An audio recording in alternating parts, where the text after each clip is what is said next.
Today we're going to look at the least common multiple and the greatest common factor. So let me get the whiteboard going. Okay, so this is just a little bit of review. Let's take the numbers 24. Oops, let me see if I can make a better 2 over here, and 27. Okay. So 24 and 27. And we're going to find the greatest common factor of these two numbers. And I'll show you a quick, easy way to remember it. Okay, so remember we're going to use our magic numbers, which are 2, 5, 7, 11, and sometimes 13. So, and 3, so 2, 3, 5, 7, 11, and 13 sometimes. So let's see, which magic number goes into 24? Well, I'm going to start with 3. You could start with 2, but you can't use 4, even though 4 does go into 24. It's not a magic number.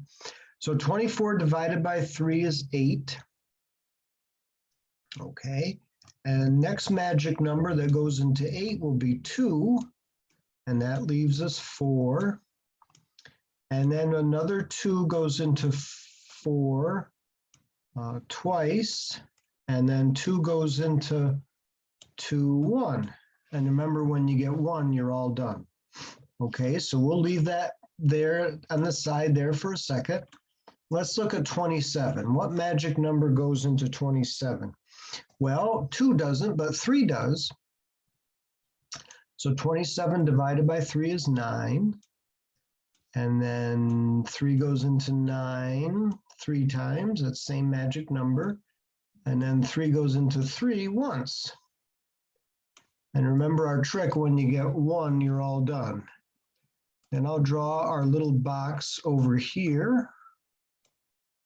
Okay. And what we're going to do, we're going to list these outside numbers here, these numbers on the outside.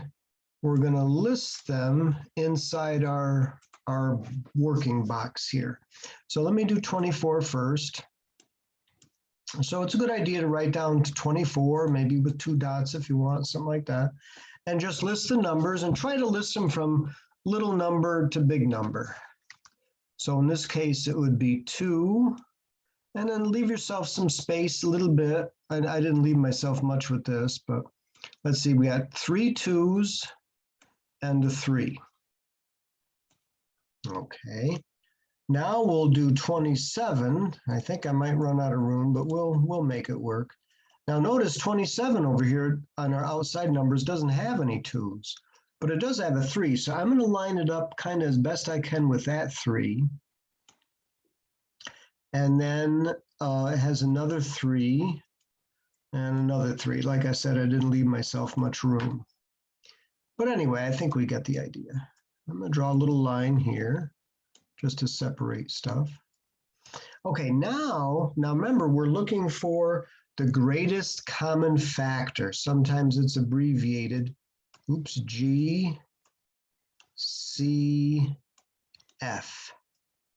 And for a non-mathy way to remember it is, we want the greatest. Let's pretend you're at a dance or something like that. I don't know if they still have dances, but lots of times when you go to a dance, well, at least in my day, you'd go there and you try to dance with a partner. You know, you get the courage up to ask some girl to dance with you. So that's and that was a great thing. Let me tell you, that was a great thing if you could go to a dance and get a girl to dance with you, if you're a guy. But anyway, so notice here, this is what we want. We want numbers that have a partner. And we notice that that's the only number that has a partner, is that 1, 3. Notice these 2s, see how I try to line things up. There's no partners over here, and over here with these 3s, there's no partner. The only partner one is 3. So the greatest common factor of 24 and 27 is 3. It's the only one that has a dance partner. Okay, now let's go to another page and try least common multiple. All right, so we're still going to use 24 and 27, but this time I'm not going to do the birthday cake because you already have that on your piece of paper. We're going to do 24 and 27, okay? And we're going to list out the factors again. So 24 was 2. I left myself a little more room this time.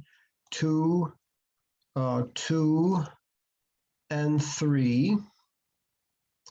And then 27, remember, was 3, 3, and 3. So we're going to line up this 3, this 27 3 with the 24 3, try to keep it lined up. And then this, and then the other 2 3s go in kind of their own slot. All right, so let me draw a line again. Now this is the least common multiple. Now back in my day, if you couldn't get a girl to dance with you, you'd stand off on the side like a schlub, and they called that the stag line. Or you sometimes just stood up, but most of the time you're sitting, but you could stand to it, depending on how many people were there at the dance. And if you couldn't get a girl to dance with you, you're a schlub, and you stand in the stag line all by yourself. And there's usually quite a few guys in the stag line. And it was the least, it wasn't a very good thing. It made you feel little, you know what I mean? Like a jamoke, like a schlub, you know? So there were lots of guys in the stag line. So we want all of these numbers. We're going to write down, these are all guys in the stag line. And the thing is, we just want one from each column. We're not going to write down every single number. We're going to write every one in the column. So notice here that there's 2 3s, but we're only going to take one of them. Okay. And then that 3 and this 3. Okay. So now we're going to multiply all these. I'm just going to use a dot for multiplication. Not a very big dot, but you can see it. And if we multiply all these numbers together, we get, let's see, 27 times 8 is 216. So the least common multiple is 216 for the numbers 24 and 27. Okay, that's all there is to it.